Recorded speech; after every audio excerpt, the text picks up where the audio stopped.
안녕하십니까. 스트레이트 조승원입니다. 이제 며칠 뒤면 광복 75년입니다. 하지만 역사청산, 친일잔재청산은 아직 미완성입니다. 스튜디오에 홍신영 기자 나와 있습니다. 안녕하세요. 네, 안녕하세요. 오늘 어떤 이야기를 준비하셨습니까? 네, 아직 청산하지 못한 역사, 그중에서도 적산 얘기를 하려고 합니다. 적산이라면 말 그대로 적의 재산, 그러니까 해방 이후에 일본인이 남기고 간 재산을 뜻하는 건데요. 이거 이미 국가가 다 환수한 거 아닙니까? 그런데 그게 아니었습니다.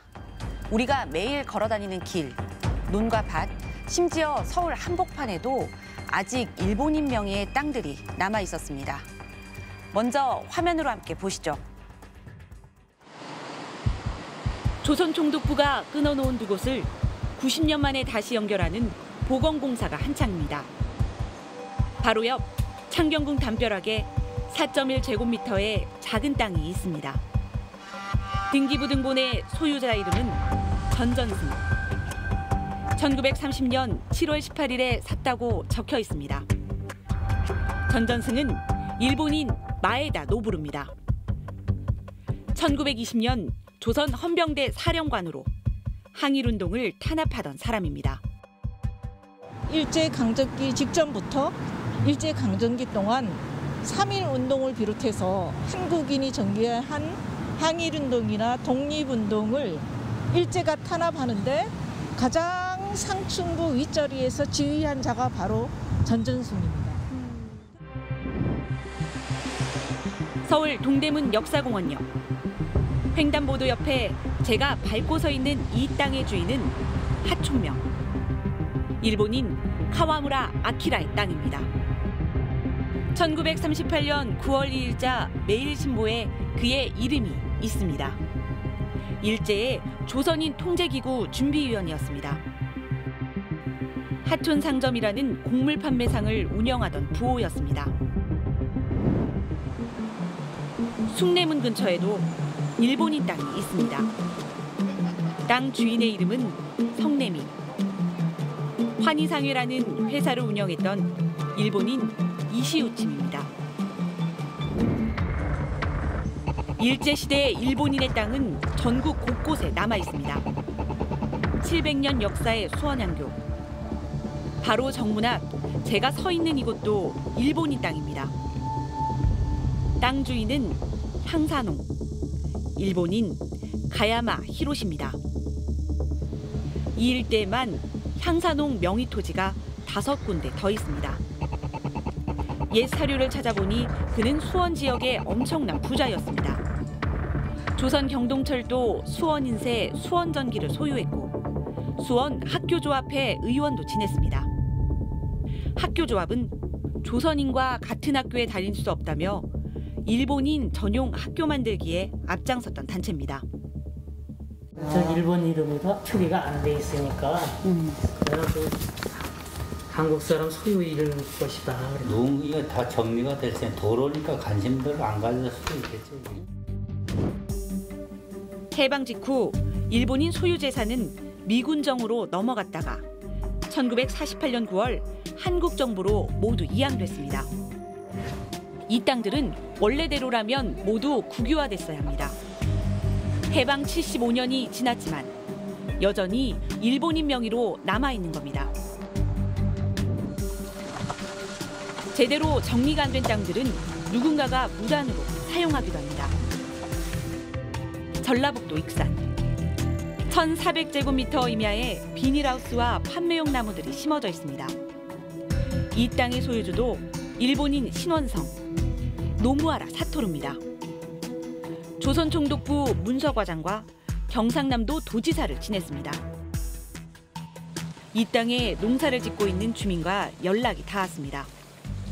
신원성이라는 혹시 이름 들어보셨어요? 예, 그거 올라갔더니 그냥 뭐 어디가 사는지도 다 모르는 내가 그거 어떻게 올리겠어요. 우리 선생님이 여기 농사 짓기 전에는 어떤 분이 또 계속 농사 지시고? 예. 노무하라 사토루 소유의 땅은 근처에 4곳이 더 있습니다. 정부가 파악하고 있는 일본인 명의의 땅은 전국에 4,435곳. 파악된 면적만 217만 제곱미터고 땅값은 510억 원입니다. 하지만 이것 말고 더 나올 가능성이 높습니다. 정부 문서에 남아있는 일본 이름으로 된 땅은 10만 4천 건이나 됩니다. 우리 한반도에 남아있는 일제의 잔재를 청산하고 일제의 지배로 도왔던 친일파들의 대가를, 그 죄를 묻는 것이 저는 우리가 해야 될, 우리가 가장 쉽게 할 수 있는 일이라고 생각하는데, 그런 것들을 보면 일본인 명의로 남아있는 토지가 아직도 광범하게 남아있고 사회 문제가 되는 것은 굉장히 독립된 민족의 국민으로서 부끄러운 일이라고 생각합니다. 참 기가 막힙니다. 서울 도심 한복판에 일본 제국주의 헌병대 사령관의 땅이 아직도 남아 있습니다. 이거 그런데 국가가 마음만 먹었다면 진작에 다 환수할 수 있었던 거 아닙니까? 그래서 지금부터는 그 얘기를 하려고 합니다. 앞서 보여드린 일본인 명의의 땅들은 공통점이 있습니다. 그 땅의 소유자가 한자식으로 표기하면 이름이 세 글자인 일본인이라는 겁니다. 뭔가 감이 옵니다. 일본인 이름이 한자로 보통 네 글자잖아요. 네, 이렇게 세 글자 이름의 일본인들은 단순히 이름이 세자라는 이유만으로 오랫동안 아예 조사조차 안 했습니다. 그런데 이것 말고도 더 기가 막힌 일들이 있습니다. 함께 보시죠. 2006년 7월, 노무현 정부는 친일 반민족행위자 재산조사위원회를 출범시켰습니다. 법무부와 재정경제부, 국세청 역사학자 등 각 분야 100명이 넘는 인력이 투입됐습니다. 당시 위원회 내부 문건입니다. 기존 일본인 명의 재산조사에서 크게 두 가지의 문제점을 지적했습니다. 먼저 한국인이 창씨 개명한 성으로 판단해 조사 대상에서 제외했던 340개의 성. 강구, 고산, 김택 등인데 조사해보니 대부분 일본인도 함께 사용했던 성이었습니다. 또 하나는 세 글자 이하 일본인. 앞서 보셨던 전전승, 성내미, 향산홍은 모두 세 글자 이름의 일본인인데 이 이름들이 모두 조사 대상에서 제외됐던 겁니다. 일반인들이 생각하면 일본인 사람들 하면 4자 이상을 생각하거든요. 근데 3자, 심지어는 2자의 일본인 명의도 많이 나왔습니다.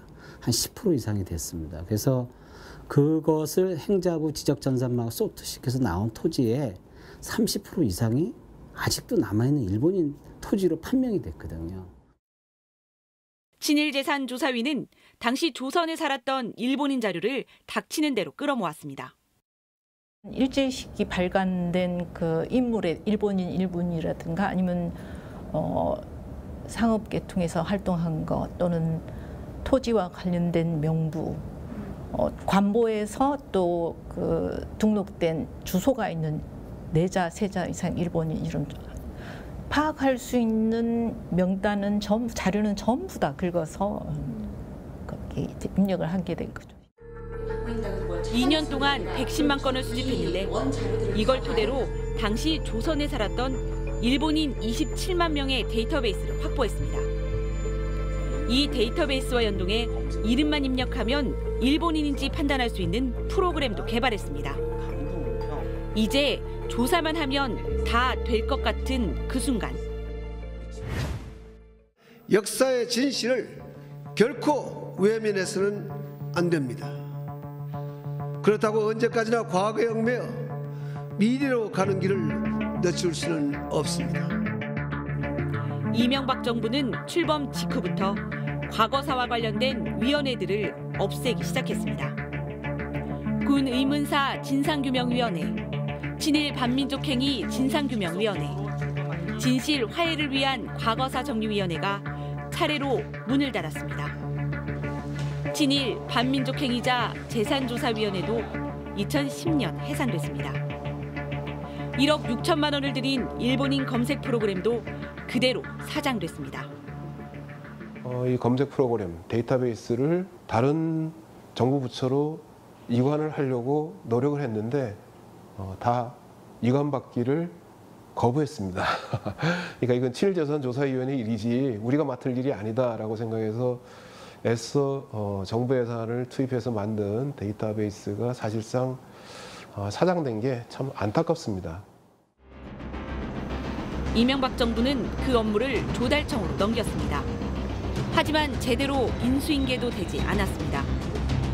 조달청은 세 글자 이하 이름을 가진 일본인을 아예 조사 대상에서 제외한 것으로 드러났습니다. 위원회의 성과를 원점으로 되돌린 겁니다.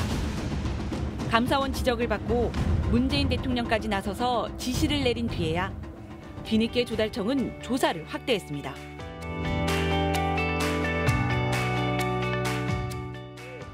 그런데 이번에도 세 글자 이하 일본인 이름은 빠졌습니다.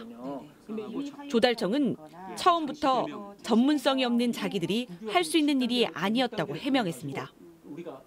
국유재산 관리는 종합관리청이 하나 있어야 될 것 같아요. 예를 들자면 과거에 친일 반민족 행위자 재산조사위원회가 있듯이 이것은 일제잔재니까 우리가 국유하고 그런 식으로 전문기관이 생기면 훨씬 집중력과 효율성이 높아지고 이런 게 조기에 해결될 것 같습니다. 제 느낌. 국가 환수 작업이 늦어지면서 곳곳에서 문제가 터져나오고 있습니다. 일본인 후손들이 땅을 제3자 명의로 돌려놓거나 무단점유한 사람들이 소유권을 주장하기도 합니다. 정부가 지금까지 일본인 명의 재산에 대해 150건의 소송을 제기했는데 23건에서 패소했습니다. 왜 패소했을까?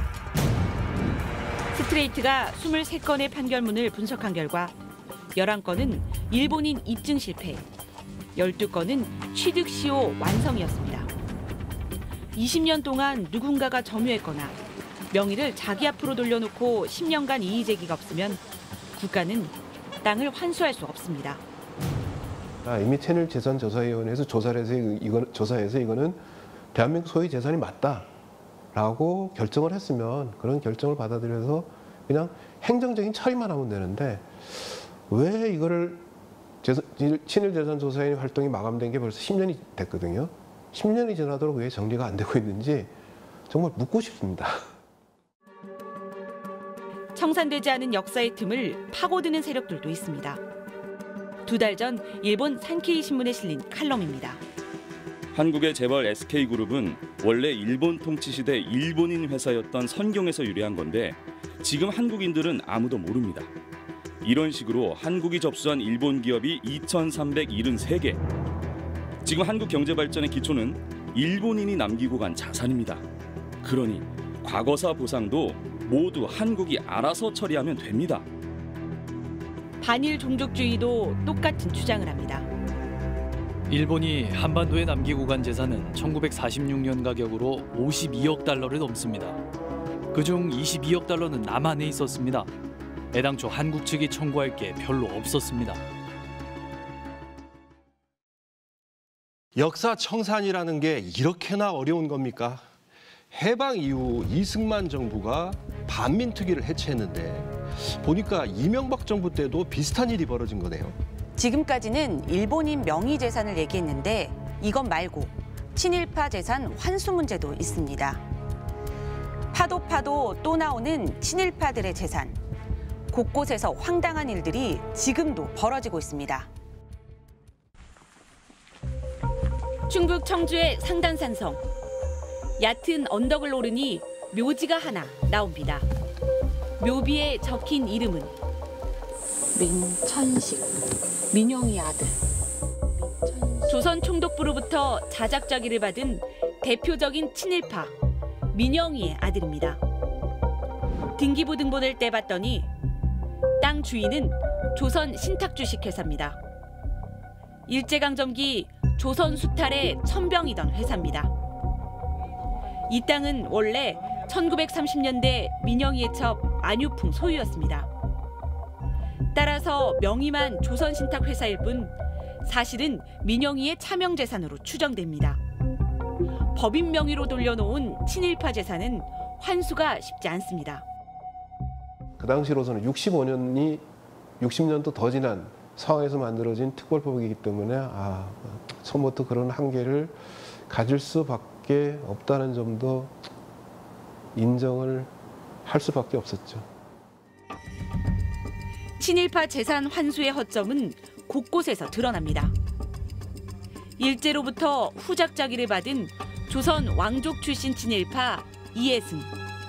엄청난 부자였습니다. 국가가 이해승 재산 환수를 결정하자 이해승의 손자 이우영 그랜드 힐튼 호텔 회장은 국가를 상대로 소송을 냈습니다. 그런데 지난해 6월 항소심에서 국가가 패소했습니다.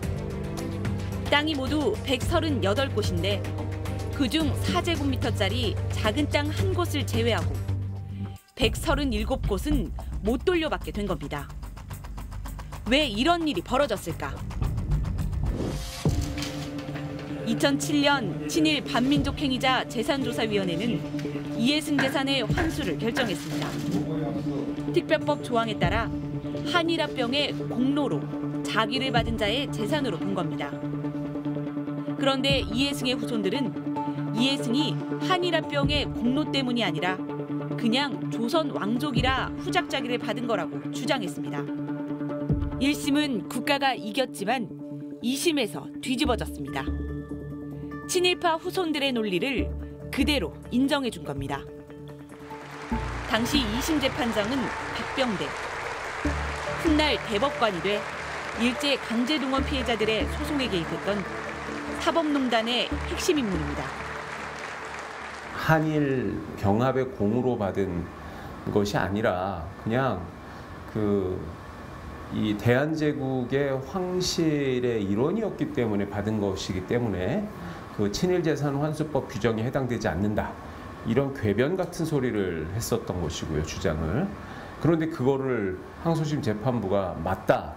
뭐 이렇게 덜컥 인정하면서 그 친일재산 환수 처분이 정당하다라는 1심 판결을 취소해버렸다라는 사실에 처음에는 대단히 아연실색했고 그 다음에는 분노했던 거죠.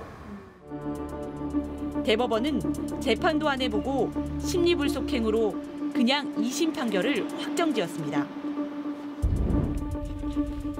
이 판결 직후인 2011년 국회는 즉각 법 개정에 착수했습니다.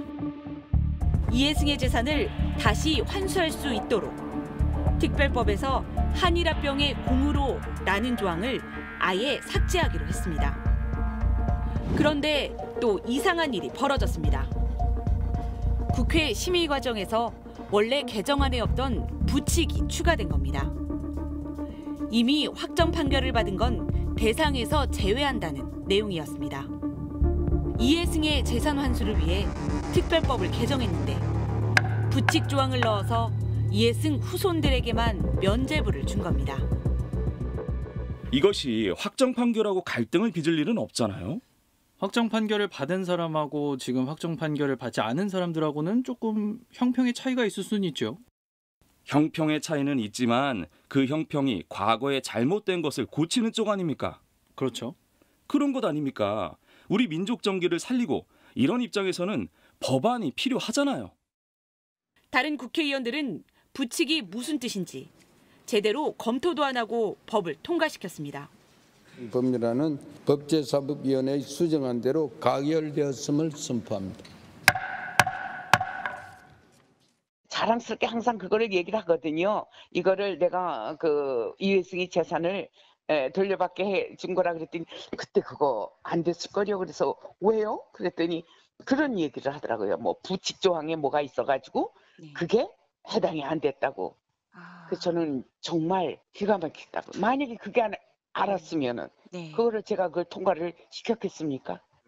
그게 목적이었는데. 그 결과 이해승 재산을 환수하려고 만든 특별법은 아무 기능도 못하게 됐습니다. 국가는 다시 이해승 후손들을 상대로 소송을 냈지만 저 부칙 한 줄 때문에 패소했습니다. 참 화가 납니다. 경술국치, 그러니까 한일 강제 합병의 공로로 자규를 받은 건 아니다라는 친일파 후손의 궤변을 그대로 받아준 법원 판결도 어이가 없고요. 그걸 바로잡자고 특별법을 만들면서 부칙조차 제대로 검토하지 않고 통과시킨 18대 국회의원들도 한심합니다. 이래서야 역사청산 되겠습니까?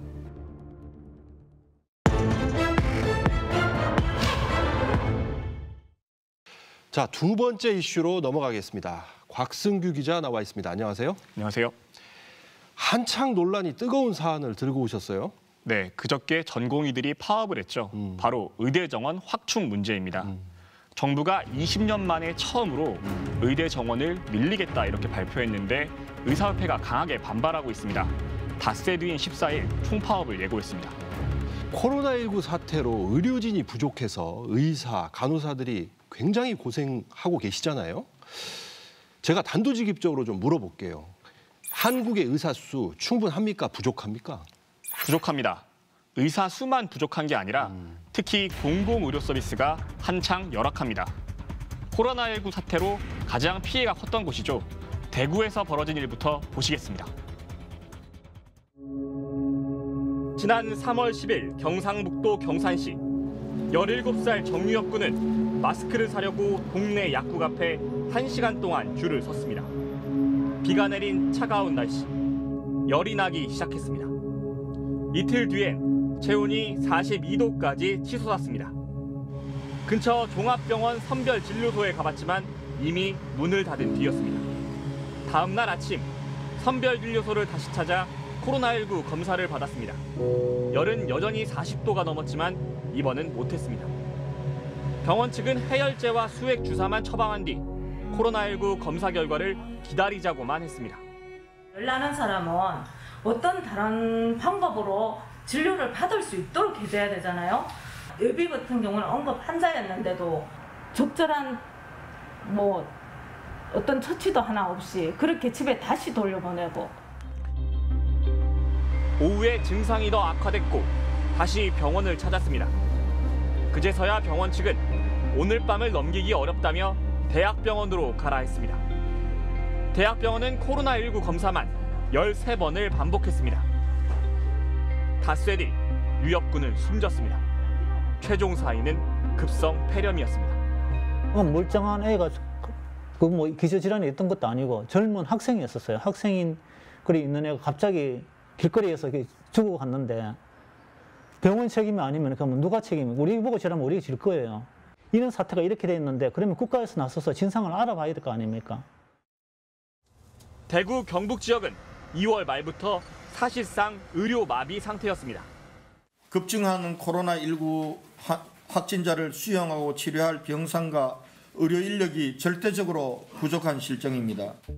코로나19 확진을 받았는데도 입원할 병상이 없어서 집에 머문 환자만 2,300명. 일부는 병원에 가보지도 못하고 집에서 사망했습니다. 이렇게 의료시설이 부족해 사망한 건 코로나19 환자뿐만이 아닙니다.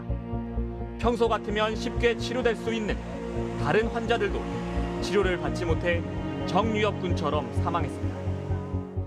서울대병원 공공보건의료사업단의 분석 결과 3월 한 달 대구의 초과 사망자는 187명. 정상적 상황이었다면 살릴 수 있었던 환자 187명이 더 죽었다는 뜻입니다. 코로나19와 같은 상황이 발생되면 코로나로 인한 사망뿐 아니라 다른 질환을 가진 분들이 응급실이나 또는 적극적인 치료를 받지 못해서 사망하는 그런 경우가 생긴다는 의미가 되겠습니다. 대구가 세계 최고 수준의 의료 도시로 새롭게 태어납니다. 대한민국 의료 특별시 메디시티 대구. 2008년 10월 대구는 대한민국 의료 특별시 메디시티 대구를 선언했습니다. 최고의 의료 서비스를 갖춘 도시를 목표로 내걸었습니다. 의료를 돈 되는 산업으로 보고 적극적으로 환자 유치에 뛰어들었습니다. 미스코리아가 많이 배출된 도시라며 성형과 피부 미용 기술도 홍보했습니다. 하지만 정작 공공의료는 외면했습니다. 철거 공사가 한 달째 계속되고 있는 이곳. 원래 대구 적십자병원이 있던 곳입니다. 노숙인이나 쪽방촌 주민 같은 의료 취약계층들이 주로 찾던 곳. 메디시티가 선포된 뒤 돈이 안 된다는 이유로 문을 닫았습니다. 땅은 건설회사에 팔렸고 33층짜리 주상복합 건물이 올라갈 예정입니다. 적십자 병원이 150병상이 넘는 병원이었습니다. 건물이 그대로 있었기 때문에 사실 대구시가 인수를 해서 공공병원으로 재개원해 주기를 정말 간절히 바랬지만 시에서는 그런 의지가 없었고 결국 주상복합 아파트를 짓는다고 지금 헐기 시작했습니다. 너무나 안타까운 일입니다. 감염병에 대한 준비는 제대로 없었습니다. 2015년 메르스 사태 이후 광역시는 법적으로 역학조사관 2명 이상을 둬야 합니다. 하지만 대구는 1명뿐이었습니다. 권 시장은 돈이 없어서 그랬다고 말했습니다. 보수라든지 이런 부분들을 가지고 모시기 굉장히 어려운 부분이 있습니다. 전문 역학조사관의 연봉은 1억 원이 안 됩니다. 대구시가 올해 1년 동안 메디시티 사업에 투자하기로 한 돈은 1,990억 원입니다. 공공의료를 외면한 건 대구만이 아닙니다. 2013년 2월 103년 역사를 가진 진주의료원의 폐업이 결정됐습니다. 범위 전체를 사신 게 1년에 20만 명이 이용하는 공공의료기관 대상인 겁니다. 진주는 또 대표적인 한국의 의료 과잉지대입니다. 7년이 지난 지금 홍 지사의 주장은 코로나19 사태로 무색해졌습니다. 진주에서 나온 코로나 확진자 13명 중 진주에서 치료를 받은 건 단 3명. 나머지는 1시간 떨어진 마산의료원으로 갔습니다. 서부 경남에 감염병을 전담할 병원이 없다 보니 123km 떨어진 거창의 환자들까지 모두 마산으로 갔습니다. 시민들은 수차례의 토론회를 거쳐 결국 공공의료원을 다시 만들기로 하고 도지사에게 건의했습니다. 2주 전 충청북도 단양. 70대 남성이 갑자기 심장 통증을 호소했습니다. 구급대가 급히 병원으로 옮겼지만 골든타임을 놓쳤고 결국 사망했습니다. 단양관 내 응급의료기관이 없어 제천병원으로 이송하는 데만 40분의 이송시간이 소요되었습니다. 빠른 이송으로 인하여 빠른 응급처치를 받아야 하는 상황인데 그러한 상황이 되지 못하여 사망하는 사례가 있었습니다. 단양에 있던 유일한 종합병원은 5년 전 문을 닫았습니다. 가장 가까운 종합병원은 26km 떨어진 제천에 있습니다. 단양구는 노인 요양병원 한 구석에 임시로 응급실을 하나 만들었습니다. 1년에 1,000만 명의 관광객이 찾는다는 단양군 전체에 단 하나밖에 없는 응급실입니다. 심장 질환자나 여기 뭐 외상 수술 이런 것도 가능한 건가요? 전혀 안 되죠. 여기 우선 그대로 응급조치해가지고 후송하는 겁니다. 심폐소생술은 가능한데 다음에 배치가 안 되죠. 2017년 단양군에서 발생한 심정지 환자 46명 중 단 1명을 제외한 45명이 목숨을 잃었습니다. 전라북도 남원의료원. 적자를 본다는 이유로 천덕꾸러기 취급을 받아왔습니다. 방만한 경영을 하지 않았나. 그래서 인력을 차라리 감축해서 부채를 줄이는 방향으로 앞으로 하셨으면 좋겠다는 취지로 제가 말씀을 드리고요. 몇 달 뒤 코로나19 사태로 대구의 의료가 붕괴됐을 때 대구 환자들을 받아들여 치료해준 건 바로 이 남원의료원이었습니다. 한국의 공공의료는 다른 나라들보다 턱없이 부족합니다. 병상 기준으로 볼 때 전체 병상의 10%, 영국, 호주, 프랑스, 독일은 물론 일본이나 미국의 절반도 안 됩니다. 하지만 이 10%에 불과한 병상으로 공공병원은 전체 코로나19 환자의 70% 이상을 치료했습니다. 민간 병원들이 수익 감소를 우려해 코로나 환자를 받는 걸 꺼릴 때 최후의 보루는 공공병원이었습니다.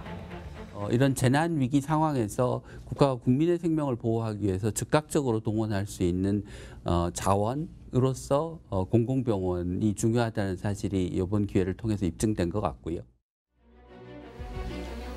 하지만 공공병원의 비중은 늘어나긴커녕 거꾸로 해마다 감소하고 있습니다. 2012년 11.7%에서 2018년 10%로 떨어졌습니다. 왜 그럴까? 대전과 부산 등이 공공병원 설립을 추진하고 있지만 기획재정부의 벽에 막혀 있습니다. 돈이 안 되고 적자가 예상된다는 이유로 통과가 쉽지 않은 겁니다. 민간 병원에서 소위 돈이 안 되어서 포기하는 많은 의료들이 공공병원이 맡아서 하는 우리 사회의 안전망 역할을 하는 게 공공병원입니다. 경제성을 찾아야만 공공병원을 지을 수 있다라고 하는 거는 뭔가 물으시면 앞뒤가 맞지 않는 이야기가 되는 거죠. 공공병원이라는 게 사회적 취약계층에게 더 필요한 시설이잖아요. 이걸 흑자냐 적자냐만 따져서는 안 될 것 같은데요.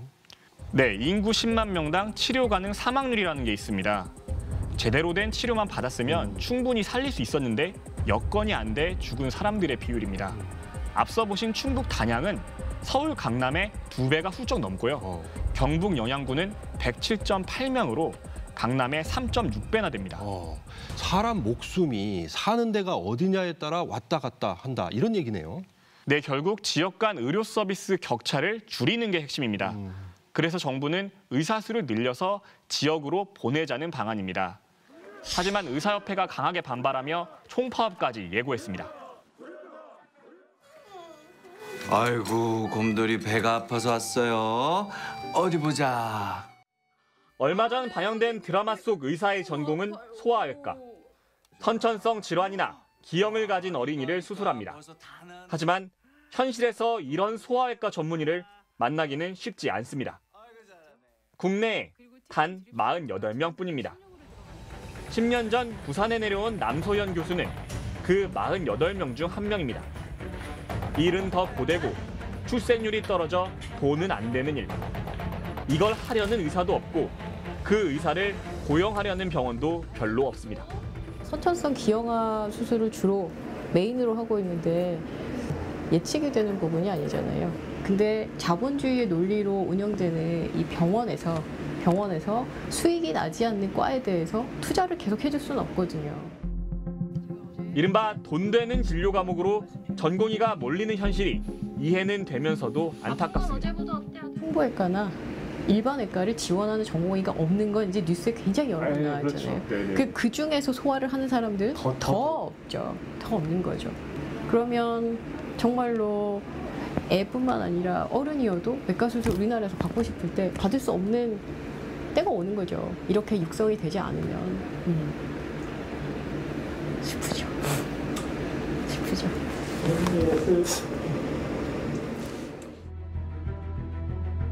진료 과목 불균형만큼이나 심각한 건 지역 간 의사 불균형입니다. 지방 중소도시에선 의사 구하기가 하늘의 별 따기입니다. 지금 지방 중소병원들 같은 경우는 의료인 구인난이 굉장히 심합니다. 예전에는 구인 광고 내면 좀 그 연락도 오고 그랬는데 요즘 거의 안 와요.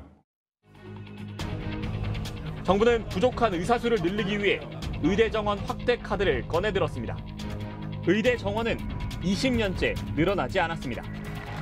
2000년 의약분업 사태 당시 의사들을 달래기 위해 정부가 의대 정원을 줄였는데 그때나 지금이나 3,058명입니다. 정부는 내후년부터 의대 정원을 앞으로 10년 동안 4,000명 늘리기로 했습니다. 그중 3,000명은 지방근무 10년을 의무적으로 하게 하고 500명은 소아외과나 중증외상 같은 특수 분야에 나머지 500명은 기초과학 및 바이오, 제약연구 인력으로 선발하기로 했습니다. 가장 큰 목적은 필요한 곳에 필요한 의사를 확보한다는 것입니다. 우선적으로는 지방의 의사를 확충하여 시골에 사시는 분들도 제대로 치료받을 수 있도록 하고자 합니다.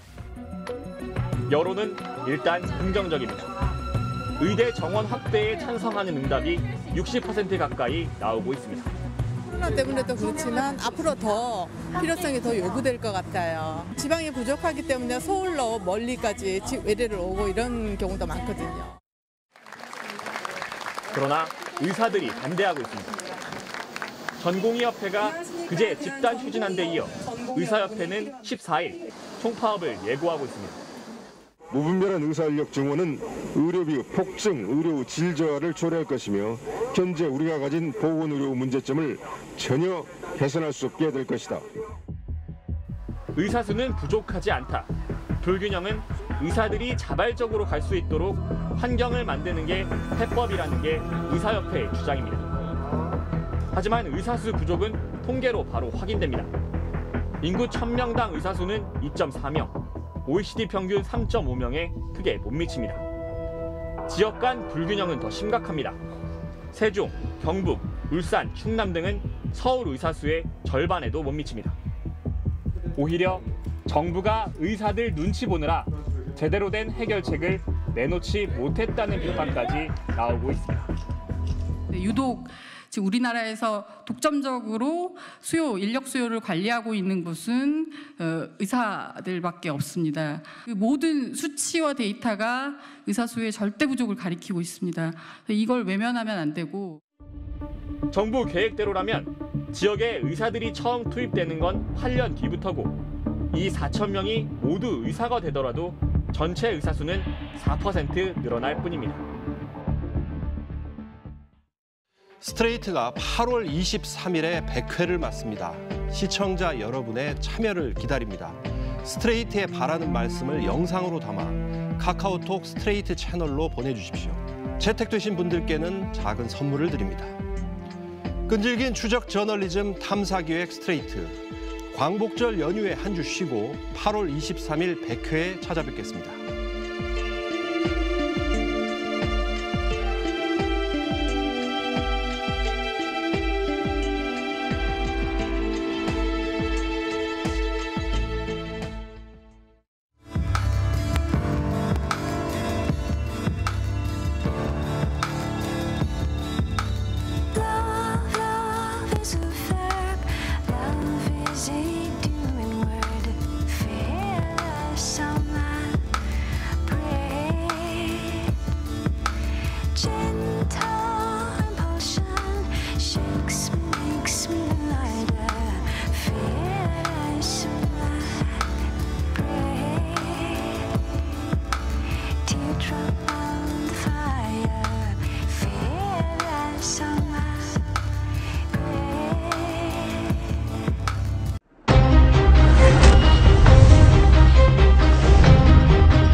네, 취재 뒷얘기를 전하는 끈질긴 수다 저널리즘 스트레이트 후 오늘 11번째 방송입니다.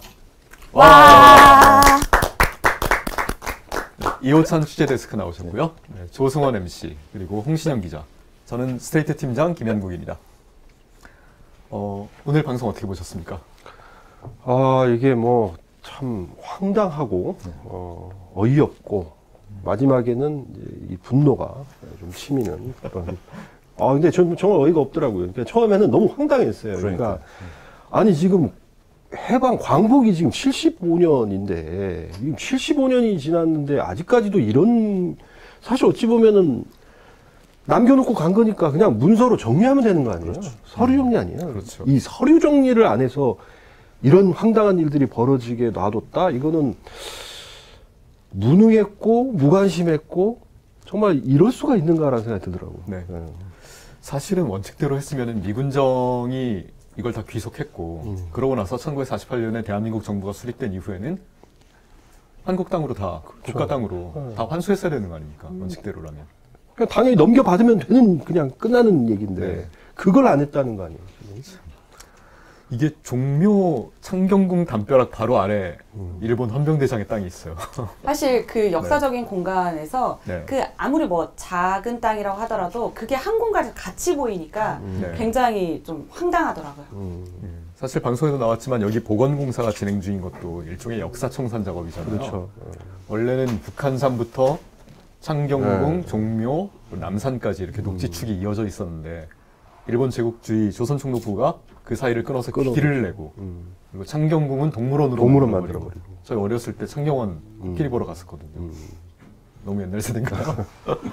저희 방송을 보고도 일본에서는 우리 땅이 아직도 4천 저렇게 435곳 저 10만 4천 그 필지나 우리 이름으로 돼 있거나 이렇게 하면서 무슨 생각을 할까 그렇죠. 참 그런 생각이 들더라고요. 참 이게 부끄럽고 창피한 일이에요 정말 이거.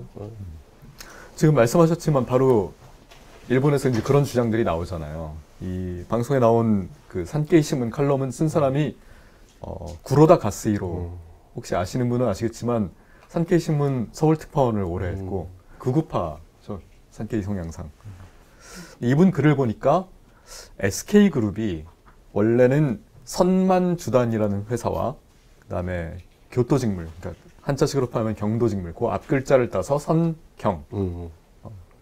요게 이제 모태가 된 그룹이다. 이렇게 주장을 해요. 이건 맞는 주장인가요? 근데 당시에는 네. 그런 기업들이 이제 어떤 한일합작 회사라고 하죠. 원래는 우리가 이렇게 그 기업이나 회사 운영이 있었는데 일제강점기에 들어가면서 일본 사람들의 뭐 이제 노동력과 거기에 뭐 그런 이제 재원들이 자본들이 자본과 기술이 네 더해져서 그렇게 합작 회사들이 SK 당시에 삼경뿐만 아니라 굉장히 많았다고 해요. 네. 그런데 사실 그게 일본의 회사라는 거는 말 그대로 역사 왜곡인 거죠. 그러니까 사실은 이 선만주단의 선자가 조선선의 선자인 것 같아요. 그러면 이 선만주단이라는 조선 회사와 교토직물이라는 일본 회사가 합작해서 만드는 회사였는데 일본인이 이제 나가면서 이걸 한국인이 넘겨받아서 SK그룹의 모태가 된 선경. 이제 그렇죠. 네, 우리 회사를 시작으로 이 칼럼에서 주고 있는 주 내용은 이게 한국 경제의 어떤 시발점이 돼서 이만큼 한국 경제가 그런 어떤 그 발판을 딛고 성장을 했다라는 주장인 거죠. 네. 그러니까 일본이 남겨놓은 재산이 한국 경제 발전의 기초가 됐다 이거 아닙니까? 네. 여전히 그러니까 적산 문제가 75년 전에 놓고 간 재산 굉장히 수십 년 전이고 옛날 이야기라고 생각하실 수도 있는데 이런 칼럼에서처럼 끊임없이 현재에도 소환되고 이거는 제대로 청산이 되지 않기 때문에 소환할 수 있는 거거든요. 그래서 적산은 저는 취재를 하면서 이거는 2020년 우리의 지금 현재의 문제다. 오늘의 문제다. 늘 소환되고 늘 언제나 되살아날 수 있는 문제라는 생각이 들더라고요.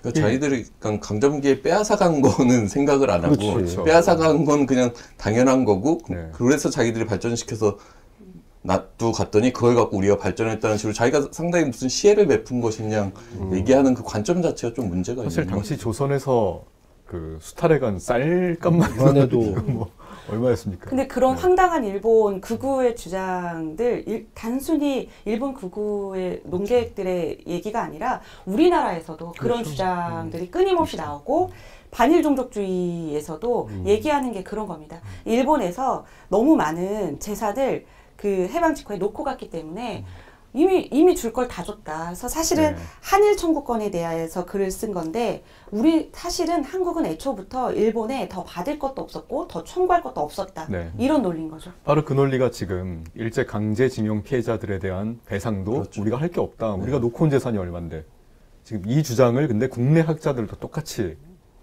되풀이하고 있는 거잖아요. 그렇죠. 우린 받을 게 없다. 일본으로부터 이미 많이 받았다. 이 반일 종족주의가 그런 주장을 담고 있는. 정말 분노했습니다. 한국에 놓고 갔던 재산의 85%가 일본의 재산이었다. 어떻게 이거를 가져가고 빼앗기고 원래 우리 거였는데 거기서 출발을 못하고 놓고 간 게 당시에 한국의 재산의 85%였다라는 얘기를 어떻게 한국 사람이 할 수 있을까. 네. 개탄스러웠습니다. 근데 그 창경궁 담벼락 안에 있는 땅이 4제곱미터밖에 안 돼요. 굉장히 짜투리 땅이네요.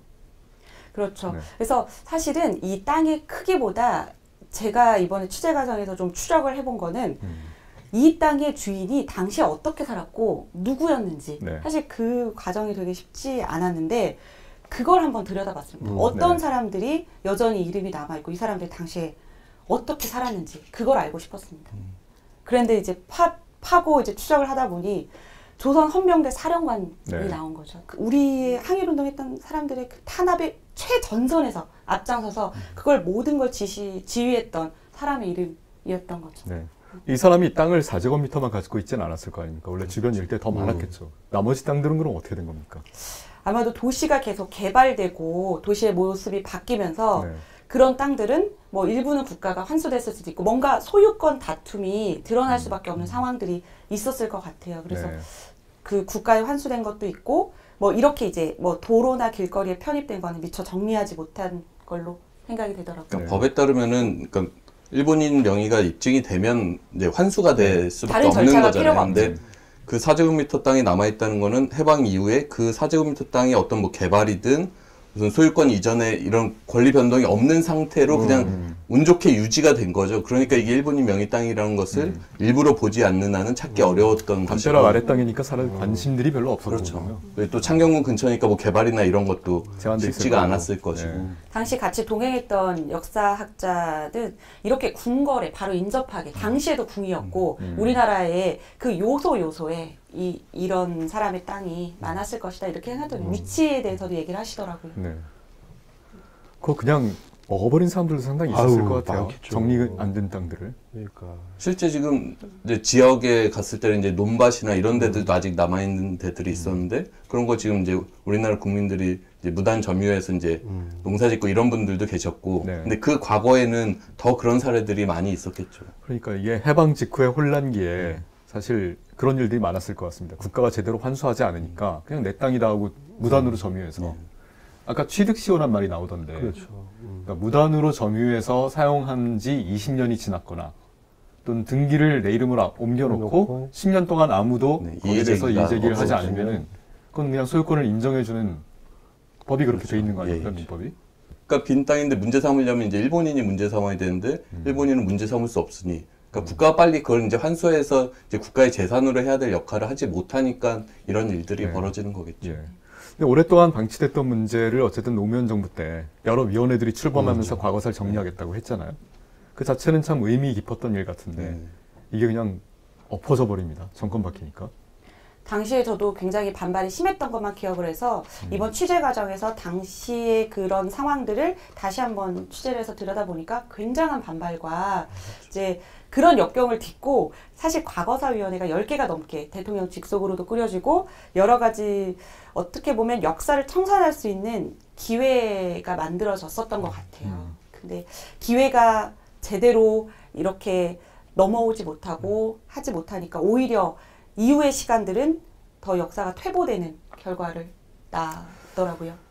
지금 보면은 이명박 전 대통령은 노무현 전 대통령이 했던 건 다 싫다. 모든 걸 다 반대로 하겠다. 약간 이런 생각이 있었던 게 아닌가라는 생각조차 듭니다. 당시 있었던 일을 보면. 사실 그 노무현 대통령의 위원회들은 뭐 강제징용, 국가폭력, 그리고 친일 반민족 행위자 여러 그러니까 우리 사회가 넘고 가야 되는 과거사 위원회들이 있었는데 이명박 정부에서는 이제 인수위 시절부터 우리는 과거를 딛고 미래로 가야 된다. 이 논조로 어떠한 위원회도 그렇게 이렇게 받아들일 마음이 없다는 걸 처음부터 표시를 했었고. 그게 근데 대통령 기념사에서도 아까 뭐 이명박 대통령 기념사에서도 드러나는데, 그러니까 역사를 잊어서는 안 된다. 그런데 역사에만 머물러서는 안 되니 미래로 나아가야 된다. 이렇게 얘기하는데 항상 역사를 잊어서는 안 되는 그 부분은 사실 이게 청산이 제대로 될 때 그것을 제대로 잊지 않고 남길 수 있는 거잖아요. 그런데 그렇죠. 이제 그런 거를 항상 잊으면 안 되는데 미래로 나가자는 논리로 청산 자체를 그냥 어느 정도 하다가 흐지부지 끝내버리니까 그게 계속 남아있는 것 같아요. 그런 문제점들이. 그리고 이명박 정부에서는 건국에 대해서 프레임을 이렇게 갑자기 건국 논란이 확 일었어요. 우리나라의 그렇죠. 시작이 어디부터는. 그래서 과거사위원회가 해산될 때도 이 과거사위원회를 계속 끌어야 된다는 목소리가 건국 논란이 갑자기 이른바 이명박 정부하에서 뉴라이트 세력들이 대거 진출하기 시작하면서 그 논란이 이제 한창 됐었죠. 건국과 교과서 여기에 이슈들이 다 붙였더라고요. 사실 이게 굉장히 뿌리 깊은 저항이 있는 것 같습니다. 역사 청산은 워낙 역사가 켜켜이 쌓여 있다 보니 제가 기억나는 게 아마 2003년, 2004년 경영으로 생각되는데 이 논의가 처음 시작될 때였어요. 국회에서.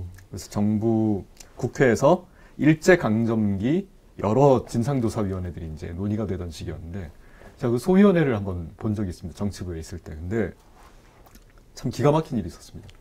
외교부 당시 이제 외교부 관리가 나와서 일제강점기라는 표현을 쓰면 안 된다 법안에 라고 주장을 하는 거예요.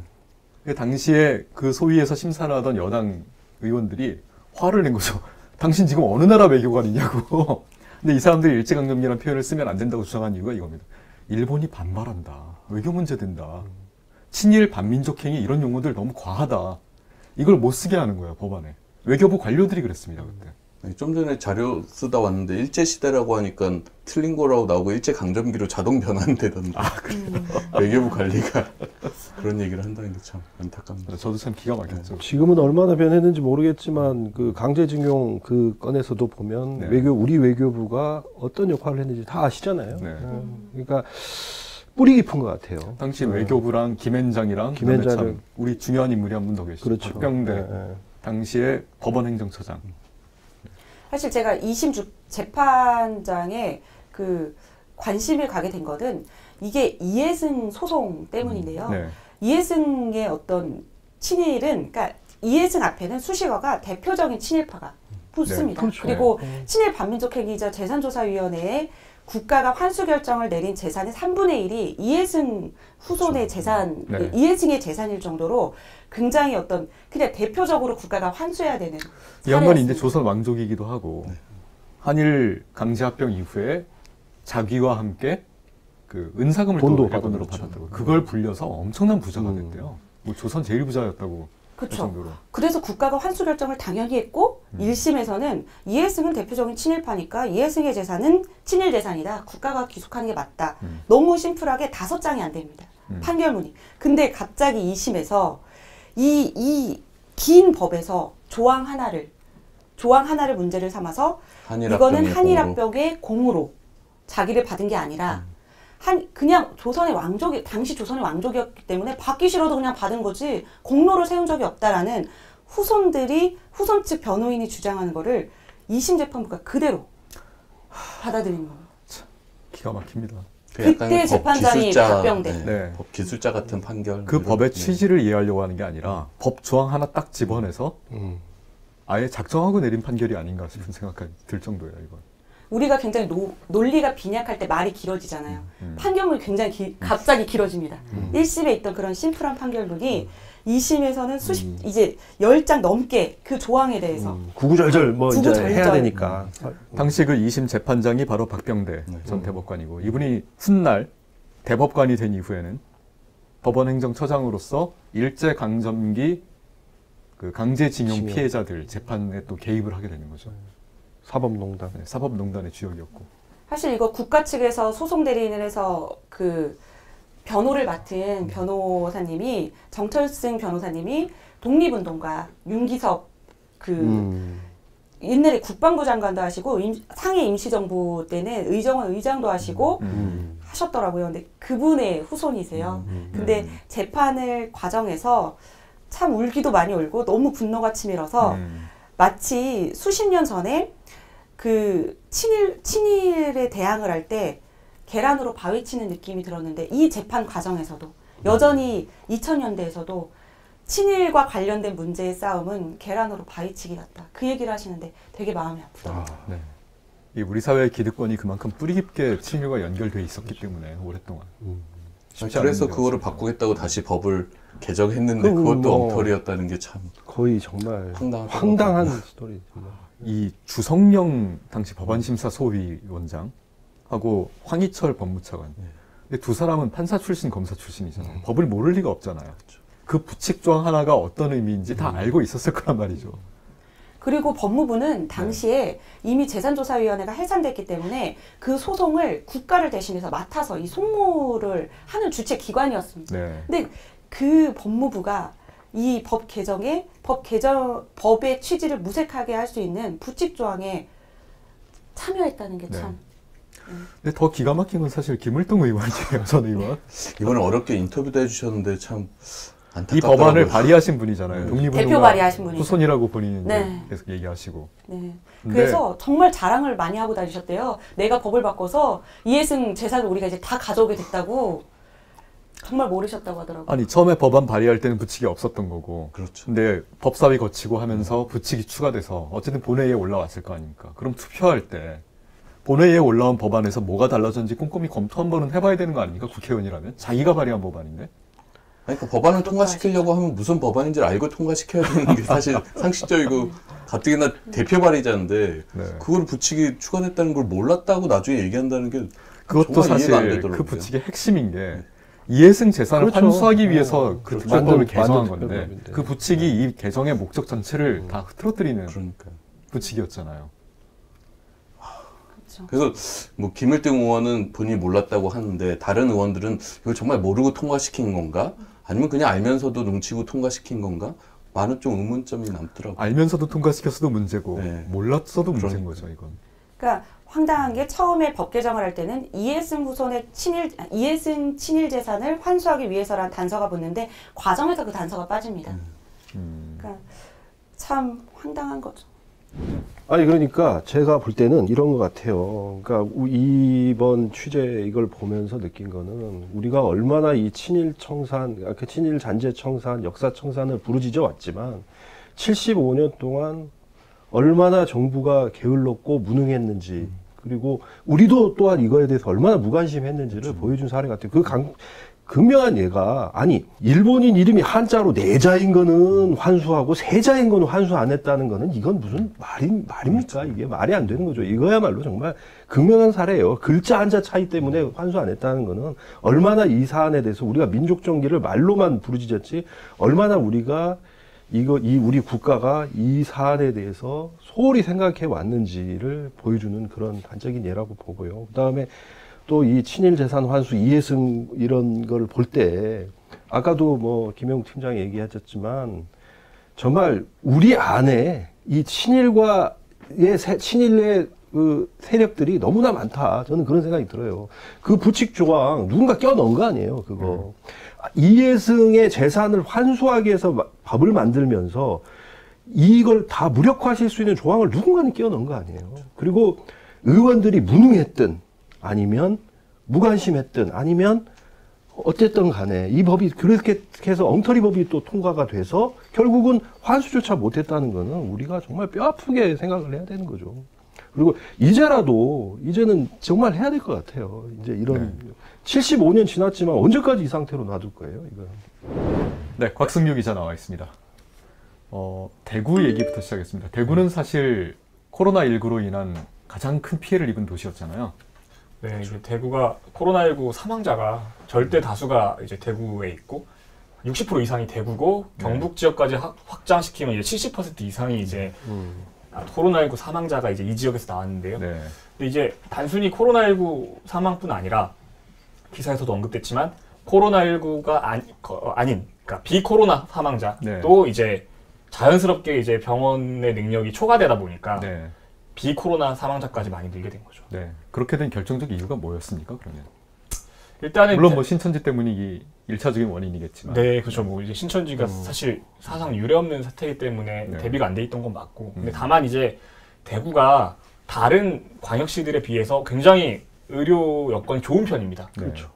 병원이 대학병원이 5개나 있기 때문에 그리고 뭐 병상 수가 38,000개 정도 된다고 하거든요. 근데 문제는 이 38,000개 병상이 이런 위급한 사태가 닥쳤을 때 즉각적으로 공공성을 띄어서 코로나19에 전담할 수 있느냐, 그건 아니라는 거죠. 이게 코로나19를 전담한다는 건 격리시키고 다른 병동 다 비우고 오직 코로나19만을 위해서 이 병동을 써야 된다는 의미. 그렇죠. 근데 그게 현실적으로 불가능한 거죠. 일단은 다른 질환을 가져서 이미 병원에 입원하신 분들도 있기 때문에 통째로 비운다는 것 자체가 거기서 일단 어렵고 또 민간 병원 같은 경우는 아무래도 이제 뭐 수익성이나 이런 거 당연히 고려해야 되기 때문에 그런 게 현실적으로 간단한 문제가 아닙니다.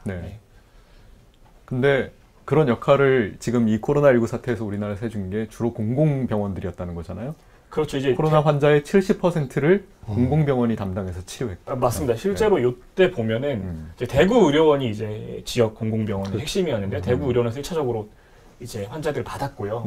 결국에는 다른 지역으로 이송하는데 거기서 가는 데가 다 공공병원입니다. 뭐 남원의료원, 뭐 이외에도 뭐 지역의 공공병원으로 계속 갑니다. 결국에는 이제 이런 상황에서 받아줄 곳대가 민간 병원들이 여러 가지 이유로 꺼리는 상황에서 결국은 그 코로나 환자들을 다 받아준 건 공공병원이었다는 말이죠. 그러니까 대구가 안 되니까 다른 지역 공공병원이 받아준 거죠. 대구에 원래 적십자병원이 있었어요. 적십자병원도 공공병원인 거죠. 그렇죠. 근데 여기 헐어버리고 주상복합을 나가고 있다고요, 지금? 근데 이제 대구가 메디시티 대구라는 걸 이제 2008년도에 선언을 했는데 이게 기본적으로 이제 의료를 통해서 적극적으로 환자를 유치하고 의료 산업인 거죠. 그래가지고 이제 좀 많이 수익을 창출하겠다. 이게 뭐 하나의 산업으로 보고 한 건데 그 선언이 있고 이제 2년이 채 안 돼서 대구 적십자병원이 문을 닫았습니다. 이 적자 누적이 이유였고요. 이제 적십자병원은 이제 적십자사에서 대구시에서 하는 건 아니고. 네, 그렇죠. 적십자에서 하는 건데 이제 여기 보면은 이 병원에서 입원했던 환자, 치료받던 환자가 저소득층이 굉장히 많습니다. 의료 급여 대상자인 분들이 많았는데 그리고 뭐 주말마다 이제 뭐 무료 진료소도 운영하고 하니까 당연히 수익은 떨어질 수밖에 없는 거거든요. 그렇겠죠. 돈을 적게 받으니까. 그런 상황이 이제 누적이 이제 되다 보니까 참 안타깝게도 문을 닫았고 그래서 저희가 이제 실제로 이번에도 대구에서 인터뷰를 하다 보니까 대구에서 그런 말씀들을 하죠. 적십자병원이 하나만 더 있었어도 그래도 물론 뭐 그것만으로도 충분하진 않았겠지만 그래도 정말 급한 불을 끄는 데는 참 도움이 됐을 텐데 이렇게까지 의료 붕괴 사태로 확산되지는 않았을 텐데 뭐 이런 말씀이겠네요. 그러니까 방송에도 나왔는데 그 의사분이 이제 인터뷰하면서 그러니까 어쨌든 대구 지역의 어떤 의료계에서는 이 적십자병원이 좀 계속 재개원할 수 있도록 이제 이런 요구들이 있었는데 결국은 이제 최근에 철거에 들어가면서 주상국 복합에 올라가게 된 거거든요. 그래서 약간 울먹이시더라고요. 막판에 드니까. 슬프한 얘기죠. 그러니까 이 현실 대구의 현실에 대해서 얘기하시면서 실제 현장에서 일하시는 의료진 분들이 좀 느끼시는 자괴감이나 이런 게 꽤 크실 것 같아요. 자, 그 인터뷰해 주신 분은 이제 계명대병원에 계신 의사 선생님이었고, 근데 그분처럼 생각하는 의사 선생님이 많지는 않은 것 같습니다. 의사협회는 공공의료 확충에 대해서 아예 반대하고 있잖아요, 오히려. 그러니까 의사협회의 주장은 이 의료 행위 자체가 사실 다 공공성을 띠고 있다. 이미 공공성을 띠고 있는 상태에서 이거를 뭐 공공병원, 민간병원 나눌 일이 아니다. 이미 민간병원에서 하고 있는 활동도 다 공익성이 있는 거기 때문에 공공성이 있는 행위이기 때문에 의료 자체가 그렇기 때문에 이렇게 좀 구별해서 나누고 뭐 공공 의료를 전담할 의사를 뭐 추가로 선발하고 이런 거에 대해서 반대하는 거죠. 말은 그렇지만 코로나19 사태로 드러났잖아요. 공공과 민간이 역할이 얼마나 다른지. 민간이 할 수 없는 일을 공공은 해낸다는 걸 코로나19에서 보여주지 않았습니까? 의사협회 주장이 이해가 안 가는데요. 그렇죠. 이게 뭐 대구가 그래서 이제 하나의 대표적인 사례인 것 같습니다. 이런 사태가 되고 나니까 공공병원이 없이 민간병원에만 의존해서는 상황이 심각하다. 이런 걸 잘 보여줬던 것 같아요. 자, 우리나라 공공 의료의 비중이 OECD에서 또 굉장히 낮은 편이에요, 보니까.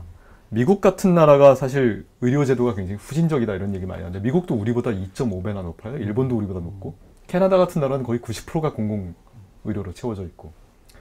해외에서는 어떤 일들이 있었습니까? 제가 주목해서 좀 이번 사안에서 딱 본 거는 물론 방송에는 못 다뤘지만 제가 주목해서 본 거는 이탈리아 사례예요. 이탈리아 사례. 근데 아마 많은 분들이 아실 거예요. 근데 이탈리아에서 이번 코로나 사태 때 무슨 일이 벌어졌는지 거기 보면 이탈리아의 북부에 그 롬바르디아라는 주가 있어요. 근데 여기가 잘 사는 주예요. 북부가 잘 살잖아요. 북부가 잘 살아요. 그래서 잘 사는 주인데 이탈리아 전체 사망자의 절반 이상이 롬바르디아 주에서만 나왔어요. 절반 나왔고 그 중에 죽음의 도시라고 그래갖고 베르가모라는 그 도시가 하나 있는데 여기가 인구 한 10만에서 11만 정도 하는 도시인데 여기서 사망자가 6,000명 나왔어요. 이 통계도 전체 인구의 6%가 죽은 거예요.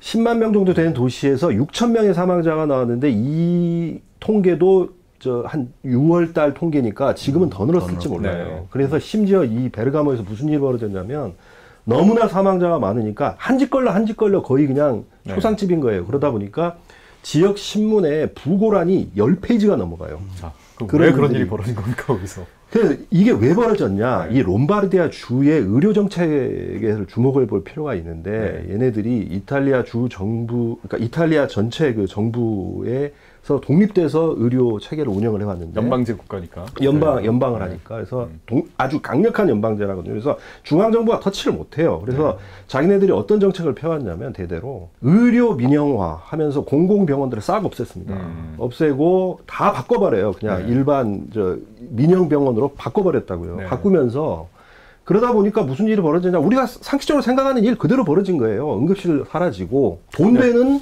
과들만 늘어난 거예요. 돈 되는 과들만 늘어나고 돈 안 되는 응급의학 이런 데가 싹 다 사라진 거예요. 감염내과 뭐 이런 병원들 다 사라진 거예요. 그러다 보니 코로나19 딱 터지고 나니까 대응이 안 되는 거예요.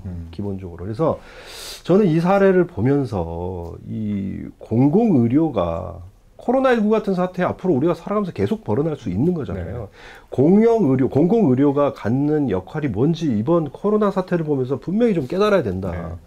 저는 그 생각이 듭니다. 사실 이제 공공의료, 보건, 방역, 그다음에 예방의학 또는 응급의학 또는 감염 이런 것들이 다 시장 논리로 보면은 평소에는 그렇게 돈이 되지 않는 그러나 사회 전체로 보면은 굉장히 필요한 인력들이잖아요. 근데 이게 지금 이탈리아에서는 완전히 빵꾸가 난 거군요, 한마디로. 이탈리아 롬바르디아 주가 그렇게 된 거예요. 롬바르디아 주. 그게 항상 뭐 효용성 논리 이런 식으로 이제 접근이 되는데 지금 요즘에 돌아가는 거 보면 이제 앞으로 효용성에서도 지금 메르스에 이어서 또 코로나19까지 계속해서 이런 대형 재난성 사태들이 터지잖아요. 네. 결국은 이런 영역은 시장 논리에 맡길 수 없는 영역이라는 뜻이잖아요. 국가가 나서서 공공재로서 육성을 하고 정책으로 관리하고 키워야 되는 그런 분야 같은데 실제로 이번에 정부가 뭐 그런 정책을 내놓지 않았습니까? 의대 정원을 확대하겠다고 하면서 내놓은 정책 어떤 겁니까? 그러니까 10년간 4,000명을 일단 늘리는 거고 그 중에 3,000명을 지역의사, 그리고 500명을 뭐 소아외과, 중증외과 같은 특수 분야, 그러니까 아까 말씀하신 것처럼 돈은 안 되지만 정말 중요한 그리고 또 500명은 연구 인력으로 이제 삼아서 늘리겠다는 건데 의사협회에서 지금 강하게 반발하고 있죠. 네. 일견 듣기에는 딱 필요한 정책 같아요, 지금. 왜 의사협회는 반대하는 겁니까? 뭐 여러 가지 이유가 있는데 일단은 의사협회는 기본적으로 의사 수가 지금 적다는 거에 대해서 동의를 별로 하지 않고 있어요. 우리나라의 그 의사 해마다 의사가 증가하는 그러니까 증가율은 OECD 평균보다 오히려 높다. 한 3배가량 높다는 건데 요거에 대한 반박은 이제 우리나라의 의사 수 자체가 적다 보니 그러니까 한마디로 분모가 적다 보니까 증가율 자체는 크게 보일 수 있지 않냐는 반론이 하나 있고요. 아니 사실 의사 수가 적다는 건 숫자로 이미 다 드러나잖아요. OECD 전체에서 인구 10만 명당 의사 수 한의사까지 다 합쳐서 뒤에서 두 번째라는 거 아닙니까? 근데 이제 또 여기에 이제 의사 수가 적지 않다는 또 다른 이제 주장의 근거는 우리나라가 지금 출산율이 굉장히 낮잖아요. 심각한 문제인데 그러다 보니까 향후에 인구 감소를 고려하면 필요 없다 그렇게 지금 이렇게 늘려놓으면 나중에 의사 과잉이 될 거라는 주장인데 여기에 대해서도 좀 이제 반론이 있자면 말씀하신 것처럼 고령화 오히려 의료 수요가 더 늘어날 가능성이 높은 거 아니에요? 이게 나이가 늘어나고 뭐 이게 오히려 이거 복잡하게 설명할 거 없이 제가 딱 듣는 느낌은 그거예요. 그냥 의사 수 늘어나면 경쟁 격화되고 자기들이 먹고 살 밥그릇이 몫이 작아지니까 반대하는 거 아닌가라는 느낌이 딱 들어요. 그렇게 정리하면 안 되는 거예요?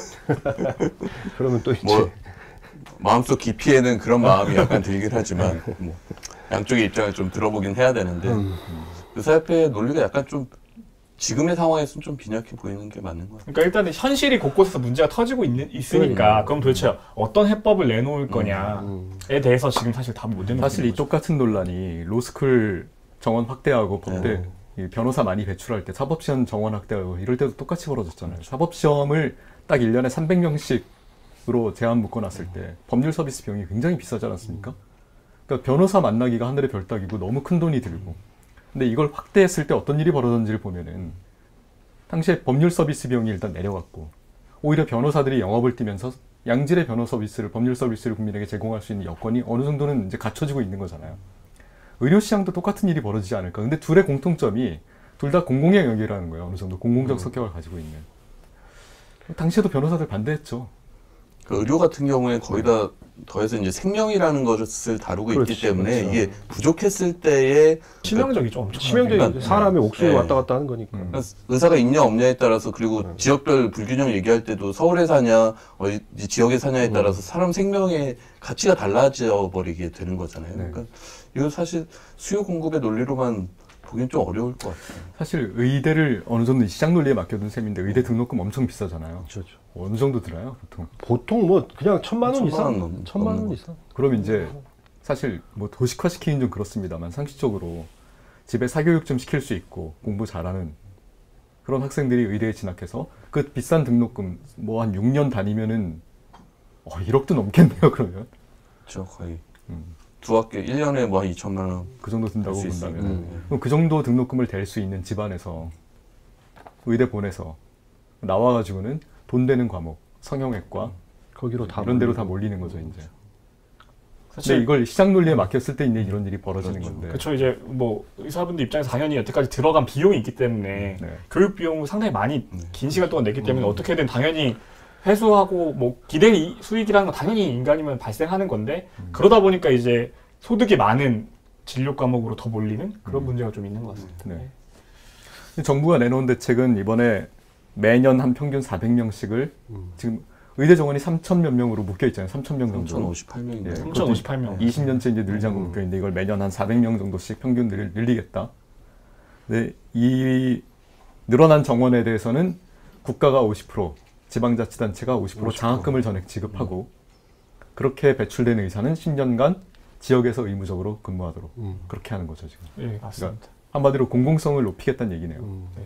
사실 뭐 의사 수가 이렇게 늘어나는 게 충분 조건은 아닐 거예요. 이게 사실은 어떻게 보면 논의의 시작점이라고 봐야 될 것 같고요. 이제 의사 수 증가뿐 아니라 이제 소위 말해서 비인기 과목, 뭐 흉부외과나 소아외과나 이런 거에 대한 수가 개선 문제도 당연히 따라야 될 것 같고, 그리고 뭐 공공병원과 민간병원이 어떻게 협력 체계를 잘 구축하느냐, 뭐 이런 여러 가지 논의가 같이 가야 되는 문제이긴 한데 일단은 의사 수가 시작점이 될 것 같은데 여기에 대해서도 지금 반대의 목소리가 크기 때문에 조금 논의가 진척이 잘 안 되고 있는 상황입니다. 사실 의사들이 반대 목소리 내면서 파업 가지고 협박하면 무섭잖아요, 이건. 그렇죠. 우리 의학분업 사태 때 한번 겪어봤잖아요, 20년 전에. 의사들이 상당한 이익 집단이죠. 힘을 가진 국회의원도 여러 배출하고. 아마 이번에도 저항이 만만치 않을 것 같다는 생각이 듭니다. 그러니까 의대 정원은 말씀하셨듯이 가장 기본의 문제고 그 의대 정원 확충을 찬성하는 사람들도 정부 정책이 여러 면에서 부족하다라고 얘기를 하고 앞으로 더 많은 것들을 개선해야 된다고 얘기하는데 논의 수준이 의대 정원을 늘리냐 마냐 여기에 약간 매몰되면 안 되는 문제인데 사실 의대 정원 늘리는 건 가장 기본으로 하고 더 나가야 되는데 어떻게 더 잘할 것인가를 논의를 해야 되는데 의사 수가 부족하냐 안 부족하냐 이런 논쟁에 머무르고 있다는 게 좀 안타까운 상황이죠. 네. 숫자로 확인된 데이터조차 논쟁의 대상이 되는군요. 이게 숫자가 실제로 부족하다는 건 근데 다 인정합니다. 이게 뭐 숫자가 물론 의사협회는 아까 말씀드렸듯이 뭐 충원율 증가율 자체를 근거로 해서 좀 뭐 의사 수가 과연 부족하냐에 대해서 좀 문제를 삼고 있긴 하지만 일단 현장에서 봤을 때 지역별로 지금 의사가 없어서 응급실도 뭐 문 닫고 이런 데도 참 부지기수고 그리고 이제 병원에서는 간호사분들 중에서 이제 PA라고 해서 의사의 일을 원래 의사가 해야 되는 일을 보조하는 간호사분들이 늘고 있거든요. 며칠 전에 기자회견대. 네, 이제 이게 이분들 근데 우리나라에서는 PA 행위가 다 불법입니다. PA 간호사가. 그러니까 이분들 입장에서 그러니까 병원에서는 고육지책인데 의사를 구해야 되는 자리에 의사가 없으니까 간호사분들 중에서 조금 더 숙달된 인력을 의사 일을 대신 하는 건데 이게 사실은 굉장히 이제 아무리 숙달된 인원이라고 하더라도 항상 의료행위라는 것도 위험성도 있고 법적으로 보호를 못 받기 때문에 이런 행위를 하는 간호사분들도 조마조마하고 환자 입장에서도 당연히 이런 사실 알면 굉장히 불안하겠죠. 그런 일들이 지금 곳곳에서 일어나고 있다.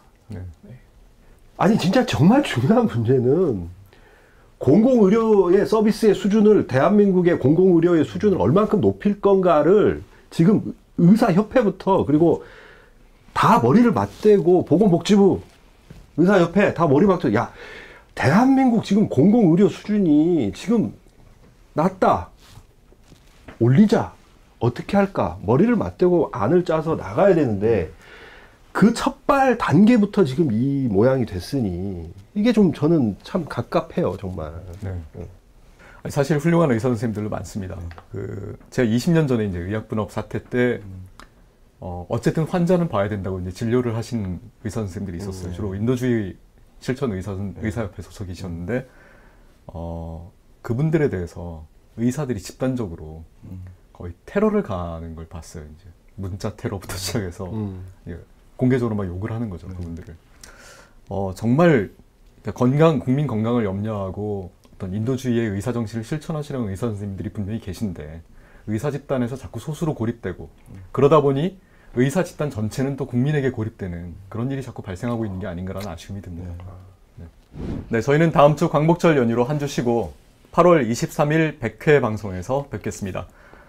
아까 본방에서도 조승원 MC께서 말씀하셨는데 저희가 카톡 채널을 개설했습니다. 100회 방송에 쓰려고 시청자 여러분들의 의견을 좀 받고 있습니다. 근데 영상으로 셀카로 찍어서 저희에게 바라는 말씀, 스트레이트 프로그램이 앞으로 이렇게 됐으면 좋겠다, 바라는 말씀을 담아서 보내주시면은 저희가 방송에도 소중하게 담고 그리고 소정의 상품, 선물을 또 준비했습니다. 채택되신 분들께 보내드리겠습니다. 많은 참여 부탁드립니다. 네, 그러면 저희는 100회 방송에서 뵙겠습니다. 고맙습니다. 고맙습니다.